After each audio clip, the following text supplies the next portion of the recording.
think that the most recent innovation is how we understand customers from the data we're capturing on the website. So we understood from Google Analytics that 5 people had looked at a page, but we couldn't tell you who those 5 people are.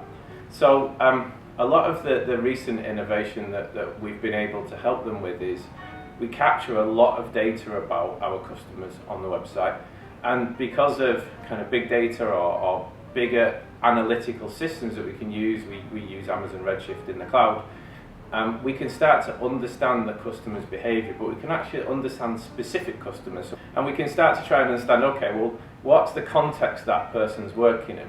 And what we've found is that we've been able to make some technologies available to the commercial teams that they wouldn't have necessarily asked for, but that have inspired them to say, okay, well, with that data I understand the search demand, so what are our customers actually looking for? And it led to a change in how we work. So it led to a change in saying, why are people going? And what we discovered is that events and specific occasions were driving search demand. So what we're trying to do is capture data about the customers, store it in technologies and systems that previously weren't accessible, and then support the commercial teams in helping us understand how they want to interrogate that data. And then they will take that and use it in their day-to-day operations. And like we said, we understand much better now why people are searching for a specific date. And we're actually then able to tailor what we do with our offers, our products, and making sure we've got enough stock and availability for those specific dates. So Laterooms and our biggest challenge really is that we wanted a transformational change. So we wanted to make some fundamental changes to the core of our business model, how we hold stock, how we try and provide offers to our customers that are more specific to them and more personalised to them. So actually the innovation that we wanted to do was actually more transformation. And I think the challenge with transformation is actually patience. So it's a patience of these things do take time, and in a company that works as quickly as we do, where we're not delivering every week, we're delivering like 10 releases a day. We'll release our website 3 times a day. When you start to have projects that actually run over months, then patience is actually what's required more than anything from the senior team, because you've got to understand that when you're making big changes rather than small incremental changes, you often end up with a situation where until you've built 90% of it, you don't get anything at all. And those are the kind of projects that have a high risk of failure. They're the kind of projects that have a high risk of running on. So I think that, I guess it's advice in some ways, but it's advice to myself and the board, is that when we want to do these non-incremental, these fundamental changes that are going to require quite a lot of investment before we get anything back, then we need to approach that project, that situation with that in mind, that we shouldn't be expecting to see progress too early on. We should be expecting to see problems coming, and that our role is to support and to provide the resources and to keep the motivation high on those projects.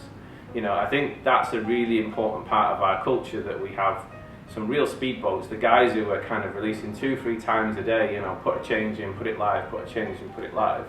And also we have the oil tankers, we have the bigger projects that are very fundamental, and we need to approach both differently and understand the risk of each differently, and make sure we provide the resources in the most appropriate way. So I think in general with companies, it's going to be the culture and the people and the context. So the context of where that company is at that moment in time. What I've learned is that if you're in a transformational place, you'll need to recruit people who are good in that transformational long haul. They don't need instant rewards every day. They like engineering and delivering something over a long period of time. And I think that once you switch from that transformation to innovation, it's actually quite a jarring change, and you'll find that some people don't want to make that journey. Some people enjoy the big, long engineering pieces and enjoy less the adding small features, testing, understanding, and incrementally moving it forward. And I think that you can reverse that situation, This is probably more of a challenge, which is where you've got a company that's very quick and very much about small change and trying new things that are quite small, and they start to reach the limits of their platform. They start to struggle with the cost of the platform or scalability of the platform, or they start to struggle with being able to do the things that they want to do, and they have to embark on a transformation program. And transformation, where you're trying to deliver these big things, until you delivered 90% you've got nothing kind of programs, then they have a very different mindset. They require a different culture, they require governance that's done in a different way.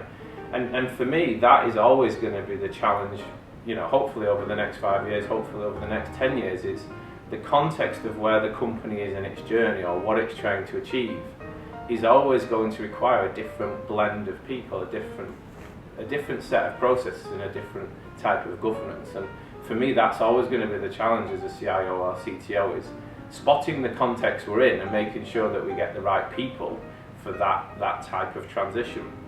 And then, managing the change once we've gone from that big transformation back to the more small incremental innovation, where generally you're topping up your revenue and doing new things.